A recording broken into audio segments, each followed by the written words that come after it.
Ladies and gentlemen, today I want to introduce to you a remarkable gentleman who is well known because of his position against correcting children by physically attacking them. Please welcome Jordan Riak.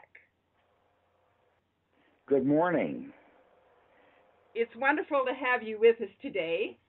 and I'm delighted to be here. We have quite a bit of stir about the things that you have changed in our society, and evidently some of it has been really controversial and it has progressed in a very good way.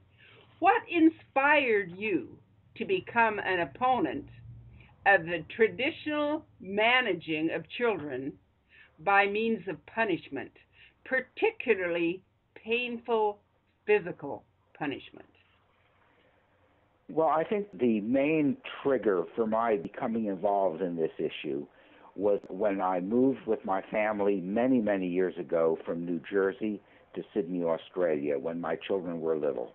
New Jersey was the first state in the United States to abolish corporal punishment in the public school system. And they did that when Abraham Lincoln was president. I grew up in New Jersey, went to schools in New Jersey, and I assumed that the whole civilized world behaved the way we did. The thought of a teacher striking a student was unthinkable. I never saw it, never exposed to it, and I assumed that the whole civilized world behaved that way. And then when we moved from New Jersey to Sydney, Australia, it was an eye-opener. I put my children into schools where corporal punishment was standard. Children could be hit on the hand with a stick. It was called a cane. It was a piece of wood 1 meter long, the same kind of wood that wicker furniture is made out of, and it would cause stinging, bruising, excruciating pain.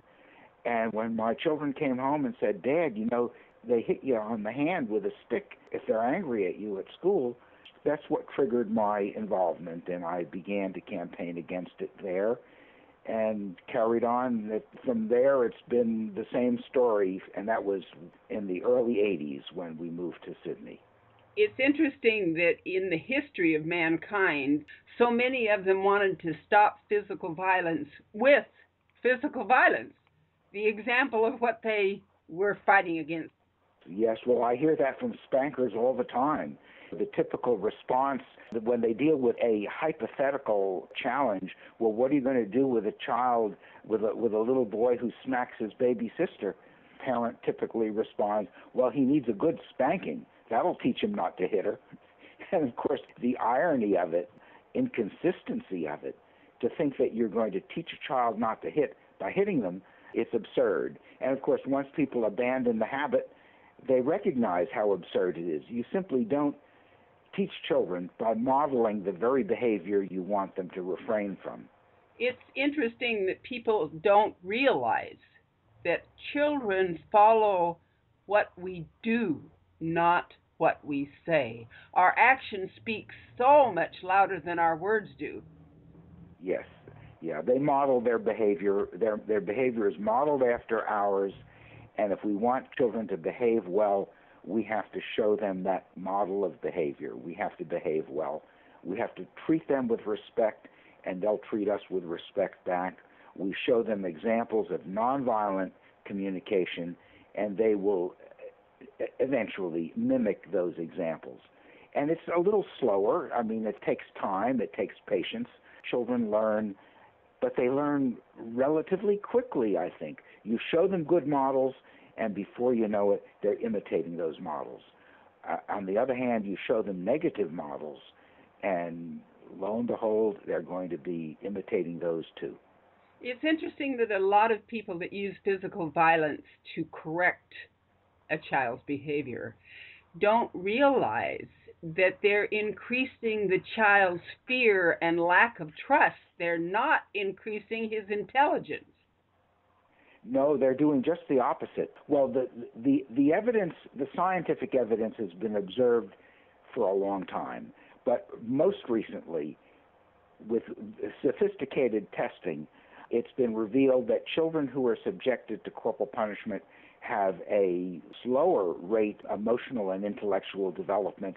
They are in many social ways retarded. They are held back. They're compromised by having been spanked. It does just the opposite what spankers say they're doing. The spanker says, look, I'll give him a good lesson. I'll give him a spanking, and that'll teach him to behave. All it's achieving is making it harder for the child to learn anything useful. Makes it pretty hard for a child to ask questions and grow under that kind of environment, doesn't it? Right. Of course, of course. Most recently, just 2 months ago, the progress in the world is astonishing. It's so quick on this topic. Bangladesh just banned all corporal punishment in schools in August 2010. They banned all corporal punishment in their schools. And that, of course, that's going to take root, and that's the country where the beating of school children was standard, and even the husband's right to hit their wives was not challenged. But that's changing. People are, thanks to the internet and thanks to the efforts of people who are trying to get the word out, the harm that this does, that's changing worldwide. And most recently, Bangladesh has joined the list of nations where spanking school children is illegal.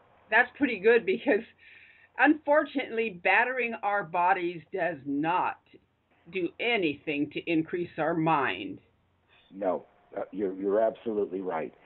You know, as we talk, there are 31 nations that have made all corporal punishment illegal, and that includes in the home and in schools. 31 countries, most recently Kenya, Poland, Tunisia, Liechtenstein, Luxembourg, Republic of Moldova, and I can go through the whole list going all the way back to the first one in 1979, which was Sweden. Well, maybe we are growing up as a nation or a country or a world at least a little bit, right? Well, the United States lags. If you look today at the map that shows the corporally punishing states, you have a cluster of 19 states, mostly in the old Confederacy, that clings to the right of teachers to punish students by hitting them.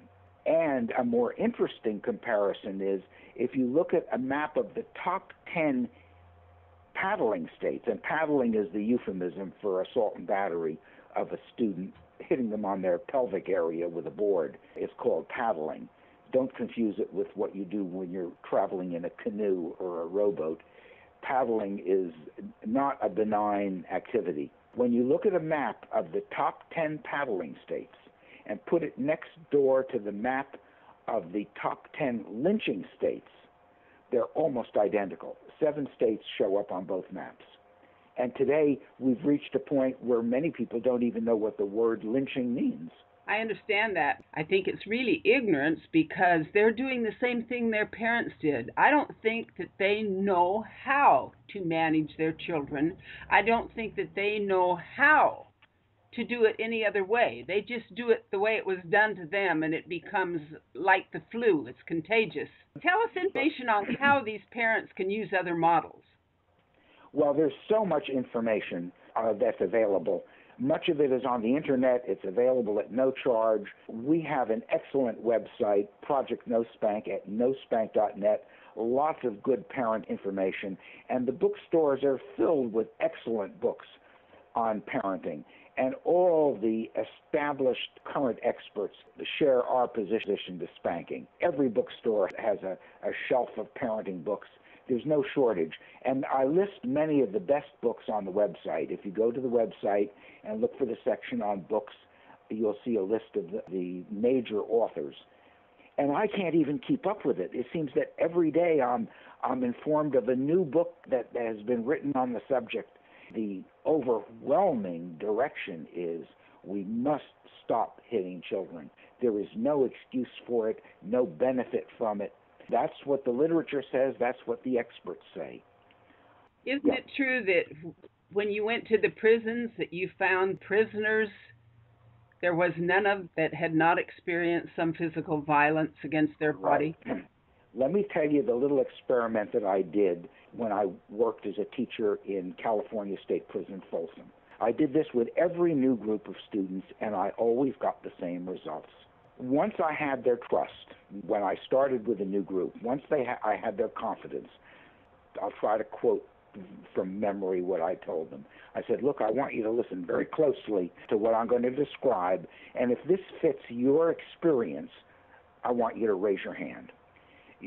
Now listen closely.